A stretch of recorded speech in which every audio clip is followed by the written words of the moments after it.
Shivani recording studio की शानदार प्रस्तुति। दीदी के देवरा लगवा के सो गई जागे से पहले सारा कमबा हो गई।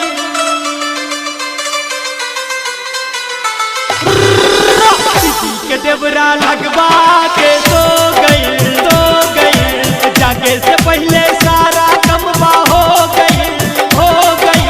दीदी के देवरा लगवा के सो गई जागे से पहले सारा कमबा हो गई। आज हो गई सारे खजाना कुमारे में आके टो गई जागे से पहले सारा कमबा हो गई।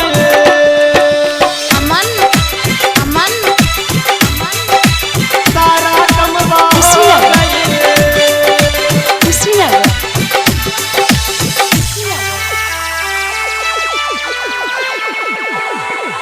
आप सुन रहे हैं शिवानी रिकॉर्डिंग स्टूडियो की शानदार प्रस्तुति। हारल रोहली थाकल रोहली खटिया बिछाई देखी अकेला कोई लस खेला घरवा में छुप के समाई हाय गैया घरवा में छुप के समाई। हारल रोहली थाकल रोहली खटिया बिछाई देखी अकेला कोई लस खेला घरवा में छुप के समाई। पकड़ल चोटी ऐसन मनवा हो गई जागे से पहले सारा कमबा हो गई। आज हो गई दीदी के देवरा लगवा के सो गई जागे से पहले सारा कमबा हो गई।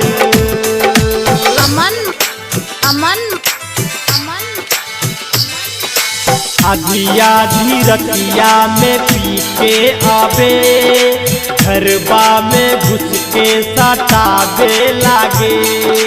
थर हमर देहिया कांपे पाजा में हमरा उ जब साटे। आज हो गई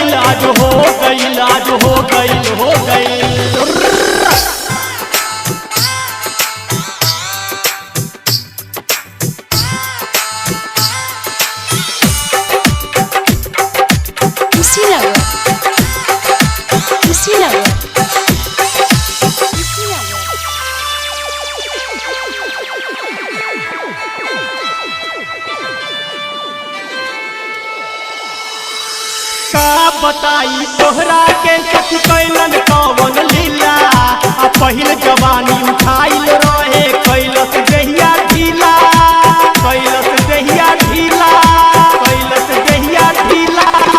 का बताई तोहरा के सच कैलन कौन लीला। नंद बिहारी बुझन बतिया कैलस कमर ढीला। सोचते बीपी हमरो लो भई जागे से पहले सारा कमबा हो गए। आज हो गई सारे खजाना कुमारे में आके तो गई जागे से पहले सारा कमबा हो गए। दीदी के देवरा लगवा के सो गई जागे से पहले सारा कमबा हो गई। दीदी के देवरा लगवा के